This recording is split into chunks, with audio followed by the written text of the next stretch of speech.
Conta um Conto apresenta, da série Causos do Interior, A Lenda do Lobisomem e a Mulher Torta.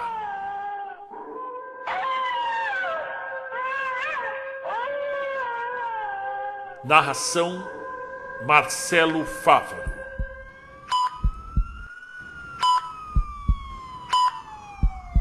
Olá, Marcelo Fávaro. Meu nome é Rosalvo Matias Serquilhato. Eu tenho 55 anos e sou casado há 30 anos. Moro em Taubaté, São Paulo, e sou caminhoneiro faz muitos anos. Eu adoro seu programa.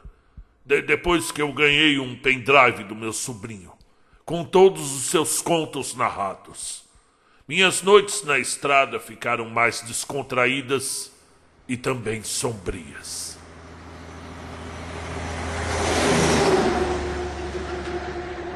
Eu descrevo essa missiva com o coração congelado de pavor, diante de toda a experiência macabra em que eu fui vítima, e eu confesso, ainda meus dedos tremem ao digitar, lembrando os momentos pavorosos pelos quais passei. Parece que, ao relatar, eu vivo toda a agonia pútrida novamente.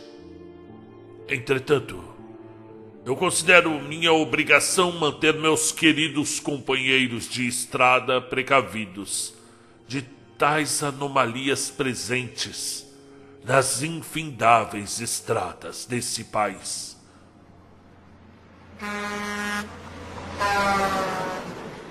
O Brasil é muito grande, Marcelo. E eu já vi e ouvi muita coisa estranha nessa vida. Desde os tempos infantis, quando acompanhava meu velho pai na boleia do caminhão nas férias. Em épocas onde quase a totalidade dos caminhos ainda era de terra batida. A boa época do fenemê do meu pai. Ali eu já deixava de duvidar do estranho e do paranormal. A vida me ensinou a respeitar as curvas escuras desse mundo que não tem fim. E, acima de tudo, respeitar as histórias que o povo conta. Eu não quero que pense, meu amigo narrador, que a mão que digita esse texto é de um louco ou de um Prascóvio vulgar.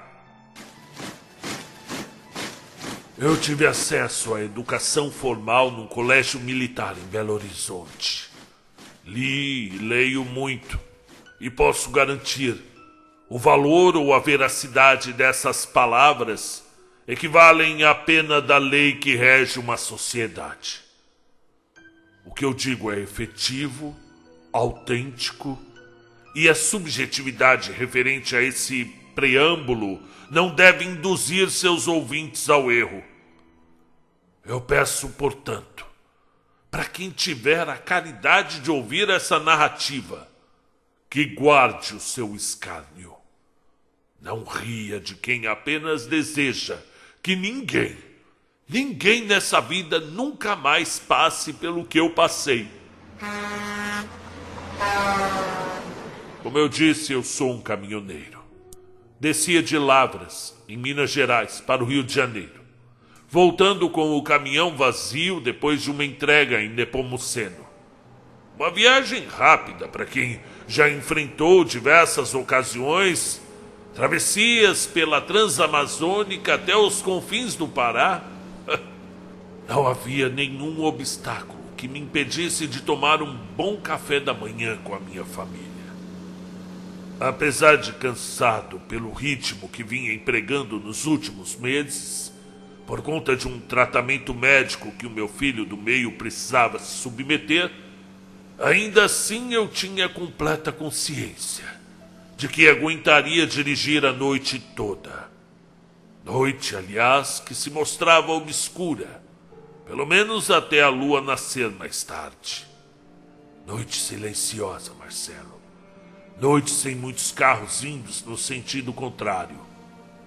Batia um ventinho gelado, proveniente dos lagos adiante, mas preferia manter o vidro aberto. Mania minha, deixar o braço para fora, sentir o ar puro da noite. Eu gosto do cheiro das árvores noturnas. Naquela época a estrada ainda não fora reformada. Era muito ruim.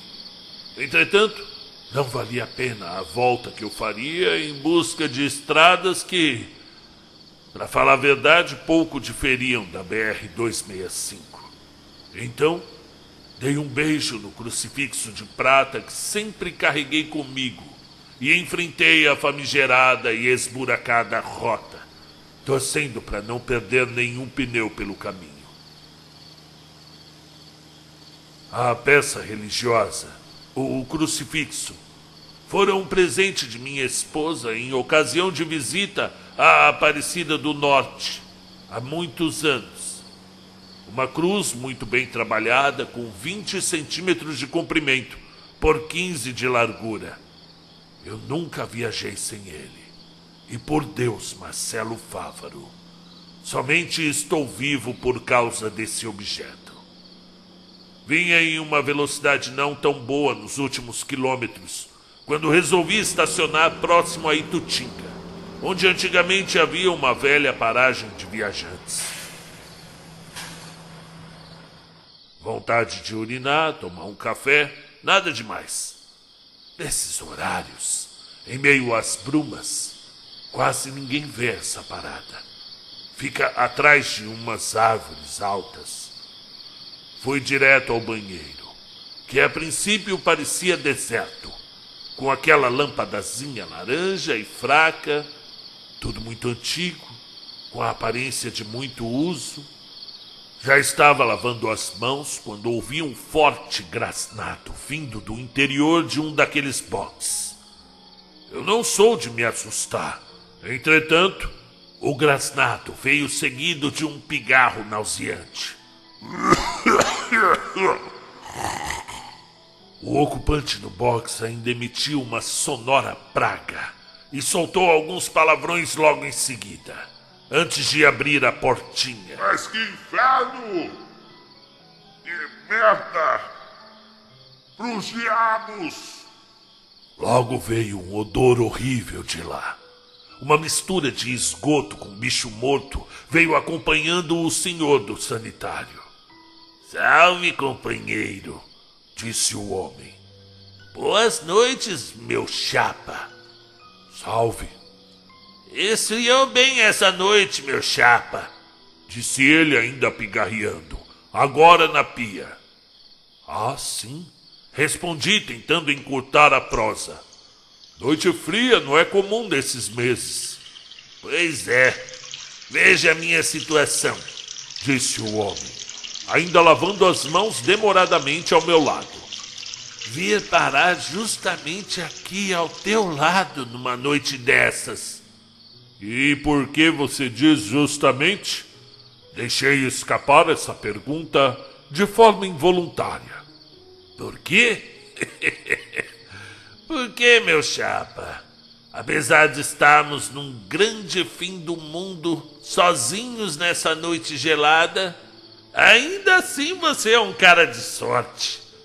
Permaneci olhando o sujeito pelo espelho embaçado de sujeira, tentando entender essa conversa estranha de sorte, etc.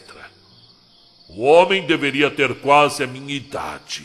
Parecia gente simples, mas tinha a maldade no olhar. Veja bem, a gente que vive na estrada, com o tempo acostuma a perceber quando topa com sujeitinhos como esse, perigosos. Nos acostamentos da vida tem um monte. Uma curva errada e os nossos sonhos todos vão para o ralo. Você entende? E os sonhos dos seus filhos vão embora junto com a sua existência. Mortos, que nem um cachorro no asfalto. Eu percebia a sua ruindade no canto da boca enquanto ele falava, ria e a todo momento batia a mão direita no bolso do casaco, meio que tentando se assegurar de que não perdera nada de valor. Embaixo do seu chapéu de cowboy de abas longas, havia 2 olhos azuis esganados por algo que eu não conseguia decifrar. Tinha um nariz adunco, debruçado por sua boca grande e faladora. As mãos eram peludas e os dedos compridos como de animais. Sabe, meu chapa, não fosse o primeiro prêmio para retirar, eu não estaria na estrada numa noite dessas. É bem perigoso, não acha? E por que perigoso? Arrisquei a perguntar. Dizem por aí que é época de lobisomem. Ri com vontade. E já ia deixando o sanitário quando me despedi. Desculpa o mau jeito, colega. Mas essas coisas de lobisomem eu não acredito. Não levem em ofensa, não. Eu apenas nunca vi e nem quero saber quem viu. Mas não deveria desacreditar não, meu chapa. Nunca se sabe os perigos que rondam uma noite como essa. Às vezes, saímos de casa e nunca mais voltamos.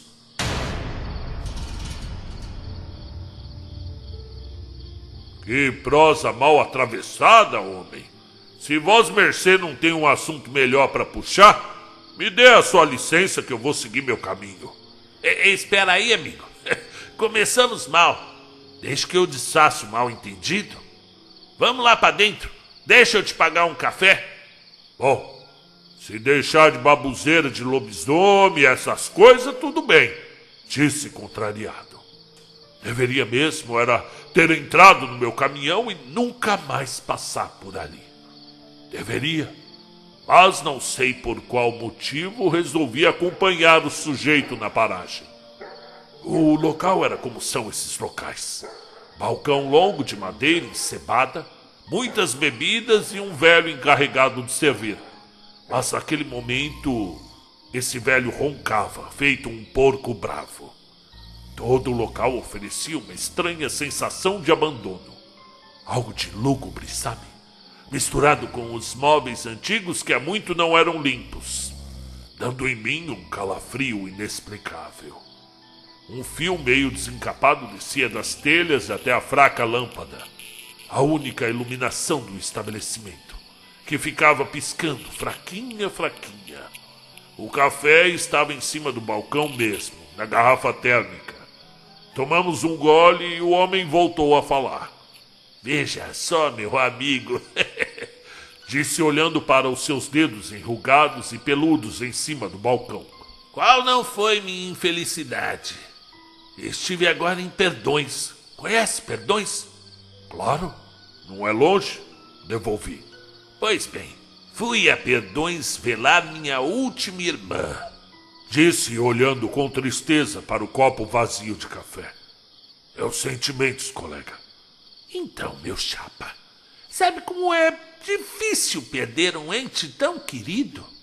E justamente era a única das minhas irmãs que ainda estava viva. Das 7, todas se foram. Restou apenas eu. Ficou somente o caçula. Eu não sei o que dizer. Respondi sentindo pena do homem. É uma peste horrível. Tomou conta dela e em poucos dias, puf, morreu. Graças ao bom Senhor eu consegui chegar a tempo de me despedir da minha velha irmã. Meus sentimentos, colega. Bom, a noite avança e a viagem é longa. Eu vou indo. O bom amigo teria a bondade de me dar uma carona? Pediu encarecidamente o homem, com seus olhos fustigantes. E para onde você está indo? Perguntei, torcendo que fosse na direção contrária. Eu vou para Barroso. E de lá sigo para um vilarejo onde eu moro sozinho. Mas eu tenho que parar na cidade para descontar o bilhete premiado. Olha, amigo, disse sem me importar muito com o seu papo de doido. Eu não posso levar caronas, pois se a empresa pegar, eu sou demitido na hora. O senhor não vai me levar a mal, mas Eu divido contigo, disse o homem de surpresa. Divide o quê? Perguntei com certa estranheza. A bolada. Que bolada? Homem, você é difícil de entender as coisas, viu? Disse o sujeito impaciente. Eu estou contando desse bilhete premiado desde o banheiro. A minha irmã, antes de morrer, ela fez a última fezinha dela lá em Perdões. Entregou-me o bilhete escondido pouco antes de morrer. Disse-me ter certeza do prêmio. E como ela poderia ter certeza? Perguntei já arrependido. Ah, a minha irmã sempre foi metida com essas coisas espirituais, sabe? Ela tinha um livro negro fechado dentro de uma caixa de ferro. Essa caixa vivia em um quartinho trancado a chaves, onde ninguém, absolutamente ninguém entrava. Era estranho, mas de uns tempos pra cá ela andava mais sombria, olhando para os lados, meio que, sabe, sentindo-se perseguida. Chamou-me quando percebeu que seus dias estavam chegando ao fim. Contou-me sobre, sei lá, um acordo que fizera com o... Você sabe, aquele, bem, você entendeu. E que esse trato, como ele mesmo disse, iria levar sua alma para o inferno, mas que deixaria rico alguém escolhido por ela. Como a sua saúde já vinha definhando mesmo, ela achou por bem fazer o trato. Eu não acreditei de início e até guardei todo amassado o bilhete que ela me deu. Guardei na minha mochila. Eu só vi a verdade no dia seguinte, quando comprei o jornal e estava lá o resultado. 10 milhões. 10 milhõezinhos. O homem falava e seus olhos brilhavam. Parecia dizer a verdade, apesar de seus olhos chisparem fogo. De toda forma, eu não queria mais saber dessa história. Eu divido contigo, repetiu o sujeito. Consegui carona só até aqui.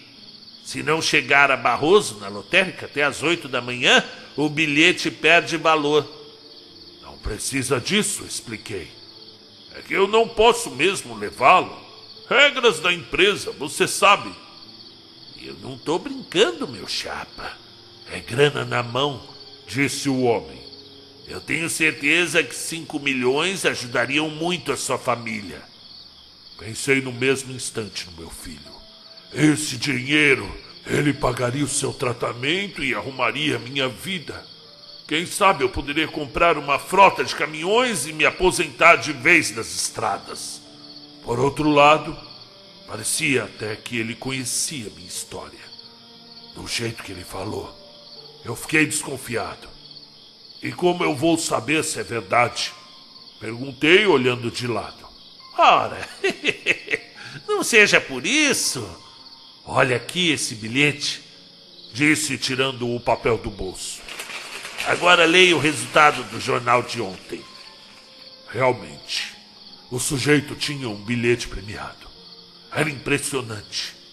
Mas 5 milhões por uma simples carona? Não poderia ele pegar um táxi? É por isso que eu disse que você é um homem de sorte, revelou o sujeito com o chapéu de cowboy, parecendo ouvir meus pensamentos. Eu gostei de você, meu chapa.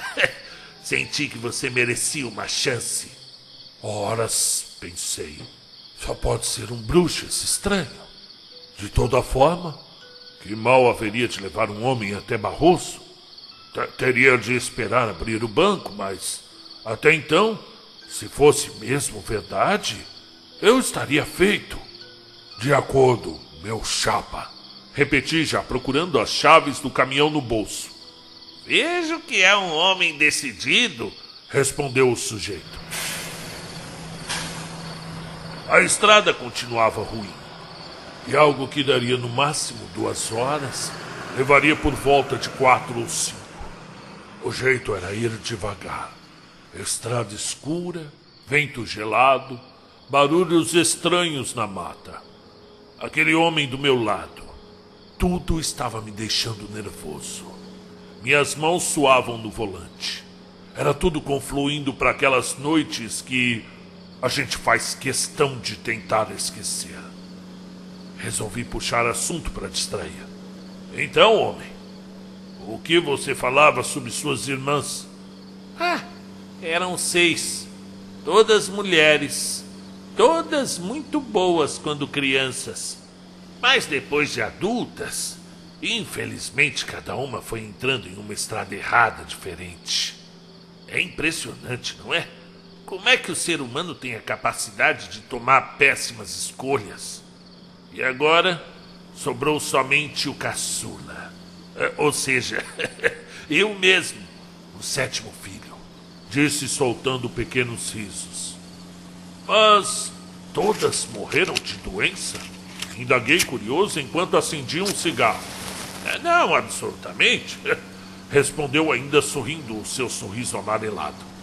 A Matilde morreu afogada, ainda muito nova. Eu mal lembro dela. Eu era pequeno. Mércia teve um ataque do coração voltando pela estrada à noite para casa.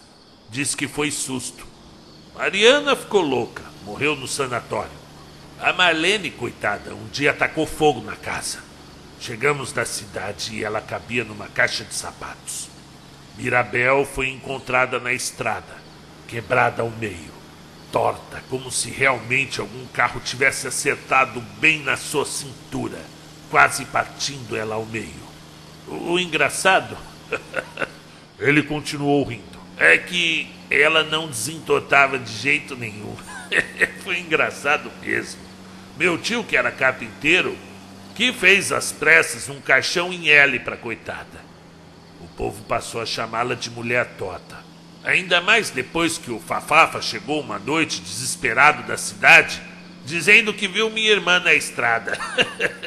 De pé, no meio da pista, com a boca aberta, escancarada e torta. Muito torta. Como quando foi enterrada. No começo a gente riu, mas o homem ficou num estado de nervos tão grande que fomos até pedir pro delegado deixar a gente desenterrar a Mirabel, né? Só para saber. Agora acredite, depois de muito insistir, o capitão autorizou. Mas para ele saber que tinha razão. E pasme, meu chapa, não é que minha irmã tinha sumido? A Mirabel morreu tem mais de 20 anos. E até agora nunca encontraram o corpo dela. Em compensação, muitos viajantes já chegaram na cidade apavorados com a sua aparição. Alguns até bateram seus carros tentando desviar da criatura. Uma coisa horrível. Engoli minha saliva diante da narrativa funesta do companheiro de viagem. Realmente não gosto dessas histórias. Em minha infância tive uns pesadelos muito desagradáveis, para não dizer traumatizantes. Eu via coisas estranhas. Quando eu completei 8 anos, tivemos de mudar de moradia por conta do emprego do meu pai. Era uma casa antiga, velha mesmo. Tudo nela fazia barulho. As portas, as janelas, o piso, encanamentos, mas nada se comparava aos seres que moravam lá. Somente eu podia vê-los. E isso eu percebi logo. O pior é que eles apareciam o tempo todo. Uma mulher de vermelho ficava no fim do corredor. Havia um homem sem olhos parado na sala, ao lado da poltrona do meu pai, ali de pé. Uma criança debaixo da minha cama. Uma velha com os cabelos desgrenhados no banheiro. E o pior, eles não iam embora. Eles nunca iam embora. Ficavam lá o tempo todo, durante anos, parados, olhando para mim. Eu cresci assistindo TV com o homem sem olhos na sala, tomando banho por anos, com a horripilante velha em pé no canto do banheiro. E nunca, nenhuma vez, nenhum dia, eu me acostumei. Nunca fui urinar depois das 10 da noite. Nunca fui à cozinha de madrugada tomar água porque tinha um homem negro como um monte de correntes amarrado à pia. Até no teto do quarto, o teto do quarto dos meus pais, morava um sujeito, todo molhado, como que amarrado ao lustre. E ele tremia e chorava, bem em cima da cama deles. E agora, ouvindo o elemento contar suas histórias macabras, parecia tudo voltar à tona. Os moradores da casa antiga, a criança debaixo da cama, como ela chorava, às vezes, no meio da noite. Os soluços intermináveis do homem molhado. Resolvi mudar a prosa, mas nesse momento o tempo que vinha fechando resolveu fechar de vez. E uma grande tempestade começou a varrer os campos. Do nada, como de uma hora para outra. Tempo feio, comentei. É o que eu disse, respondeu o homem. Até me arrepia todo. Parece coisa de lobisomem. Deixe de bestagem, homem. Gritei, tentando manter o caminhão na pista. Não me leve a mal. Olha, estamos juntos na estrada há pelo menos uma hora. E eu nem falei minha graça. O meu nome é Damarco. Damarco Licantropo, o seu servo. Que seja, vociferei já perdendo a paciência com o desagradável companheiro. Não fosse a possibilidade de enriquecer e ajudar meu filho, deixaria o sujeitinho ali mesmo na chuva. Ele parecia ouvir meus pensamentos e sorria olhando pela janela. Seus olhos claros pareciam contar o que a boca não dizia. Uma terrível notícia que estaria por vir. Mal desviei meus olhos por um segundo para encarar o seu rosto encovado, quando minha atenção rapidamente voltou à estrada, pois bem no meio da pista havia algo. Era um vulto branco. Mal tive tempo de desviar. O caminhão saiu da estrada e veio arrastando por um barranco, até finalmente parar. Eu estava em choque. Tamanho era o horror que eu sentia. Uma forte palpitação ocupava meu peito. Uma dor muito forte demonstrava que eu havia batido a cabeça no meio da sucessão de trombadas que o veículo deu na encosta. Você viu aquilo? Você viu aquilo? Perguntei consternado. Você viu aquele vulto? Eu não reparei. Ai, o que era? Disse o homem, procurando o chapéu no assoalho. Era ela, sussurrei transtornado. Era a mulher torta. Ora só, ai, isso é história que o povo conta, homem. Você devia estar cansado, ai. Eu não estava, e iria provar que não. Desci do caminhão cambaleando em direção ao local exato onde vira a aparição. Voltei ainda na cabine para buscar a minha lanterna. A chuva dera uma trégua, e o tempo, por incrível que pareça, estava se abrindo de novo. Não é possível, meu Deus! Não é possível! Ela estava aqui, estava parada no meio da estrada, com a boca e os olhos manchados de sangue, e com um vestido branco até os pés, e torta, completamente torta. A partir da cintura, ela parecia quebrada. Ela estava quebrada ao meio, com o tronco pendurado para a esquerda. O tronco dela estava todo pendurado. Meu pai amado, disse Damarco, que vinha logo atrás, soltando pequenos risos.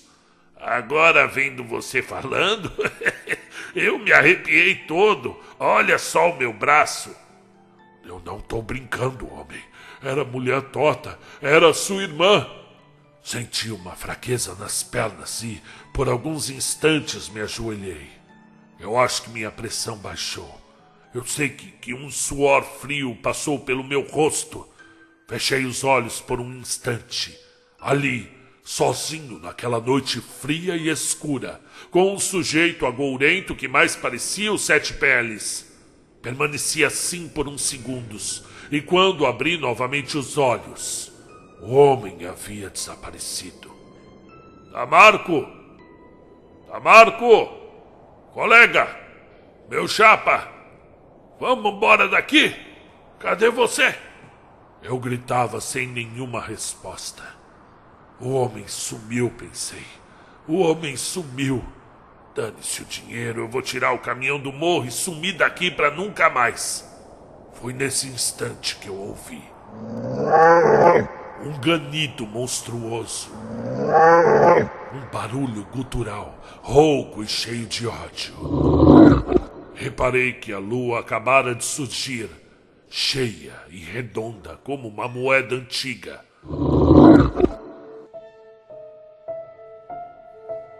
Um arrepio passou novamente pela minha espinha e desejei 1000 vezes nunca ter estacionado naquela paragem maldita. Os urros voltaram, agora com mais intensidade, fazendo meu corpo congelar diante da iminência do ataque. Eu ia morrer ali, eu tinha certeza. Buscava a origem dos uivos na mata, quando atrás de mim eu senti um barulho pesado de respiração. Voltei meu corpo e confesso, Marcelo, antes não o tivesse feito. E lá estava ela, hedionda, pavorosa, repulsiva e completamente torta, com os pés se arrastando, soltando guinchos medonhos, com as mãos esticadas em minha direção. Você já teve medo, professor? Não aquele medo de perder a hora ou de acabar a gasolina, mas um pavor. O medo de pavor, o pavor de morrer, o medo do mal, do espírito te observando o sono, o medo de ser sufocado pelo diabo no meio da noite, de ser puxado vivo para dentro de um buraco cheio de terra, pois eu senti todo esse poder atroz que um ser humano poderia sentir. O sórdido e o nauseante, aquele poder de paralisar um ser humano a ponto dele fechar os olhos e se deixar levar pela mão negra. Eu permaneci ali, em choque, pronto para ser levado pelo ser deformado para os estágios mais subterrâneos da Terra. E apesar da minha mente, que naquele momento se encontrava em profundo pânico, eu percebi, eu tive tempo de perceber, que a lua iluminava o seu rosto podre da morte. Era só uma questão de segundos, e logo eu estaria morto. A cintura completamente esmagada, levando o seu dorso a uma desagradável e repugnante queda para o lado. A sensação de ver parte de um corpo pendurada, como uma carne morta, era completamente surreal. E aquela mulher vinha, torta, continuava a se arrastar em minha direção, quando um forte estrondo de madeira tomou a minha atenção. E o que vinha saindo da mata, isso sim era realmente temível. Uma sombra enorme deu lugar a um ser que ainda se escondia entre as árvores na noite cruel.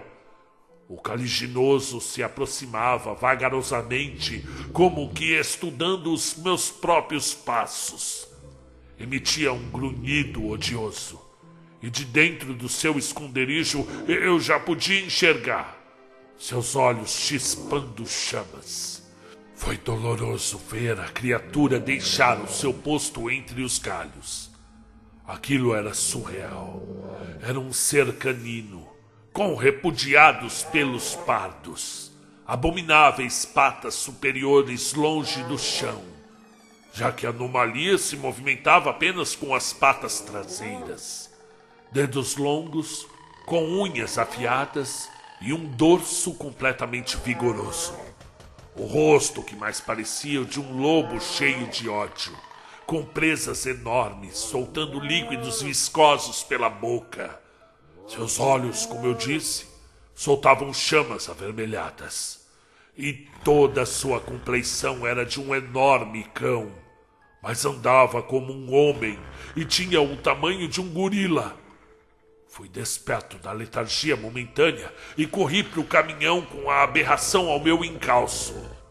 O gigantesco ser vinha vociferando, emitindo sons que se misturavam entre uivos, palavras e latidos.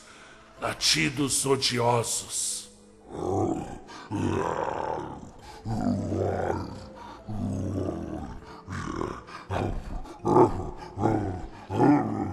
A extravagância do anormal aniquilava minha sanidade. Mas com grande esforço, consegui chegar até a cabine do caminhão. E quase consegui fechar a porta quando o ser deformado a segurou. E com um salto já se encontrava sobre mim dentro da cabine, pronto para dar o ataque. Bem, é nessas horas que a vida toda da gente passa em um segundo sob os nossos olhos. A minha infância com os mortos, as diversas histórias que já tinha ouvido na estrada, o nascimento dos meus filhos, as pessoas que eu amava, tudo. Lembrei-me das viagens que fizera com minha esposa e tudo o que eu gostaria de fazer no futuro. E qual não foi a minha surpresa? Justamente pensando nessas coisas que eu me lembrei de uma velhinha que morava em Altamira, no Pará, que me ensinou como matar seres, entidades como essas que me cercavam na estrada. Imediatamente, com uma abominável criatura sobre mim, comecei a tatear os bancos do caminhão à procura de algo. Mas o desespero e a iminência da morte prejudicavam-me demais na minha intenção. Achei! Gritei finalmente num impulso, fincando o meu crucifixo de prata nas costas do lobisomem. Este deu um urro infernal e ficou mais agressivo. Não obstante, retirei com muito custo o objeto, para cravá-lo novamente, dessa vez em seu ombro monstruoso. O animal deu um gemido muito forte de dor e finalmente recuou. Novamente retirei a peça metálica para novamente, agora o seguindo, fincar a cruz em seu coração, fazendo-o imediatamente ganir com muita agonia.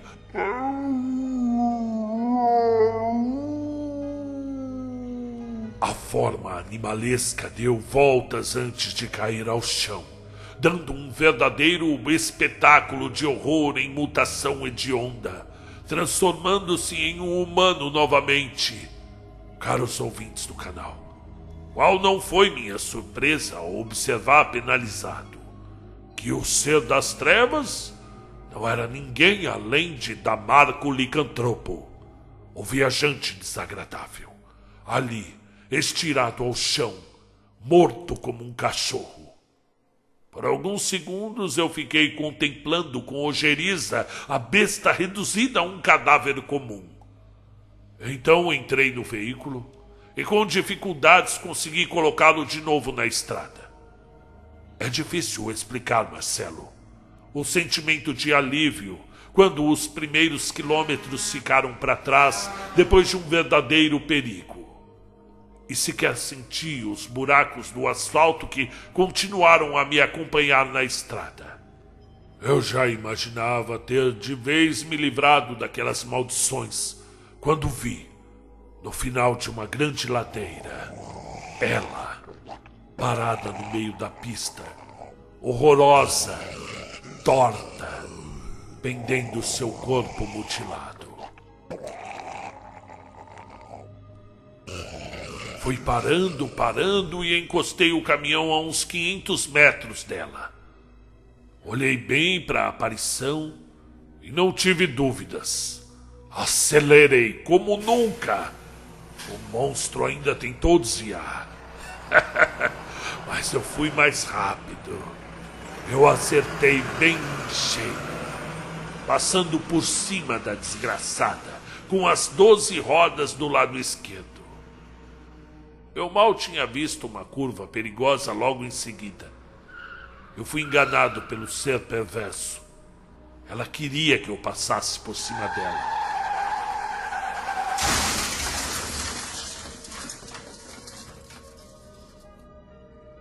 Eu acordei no hospital. E foi sorte eu ter sobrevivido.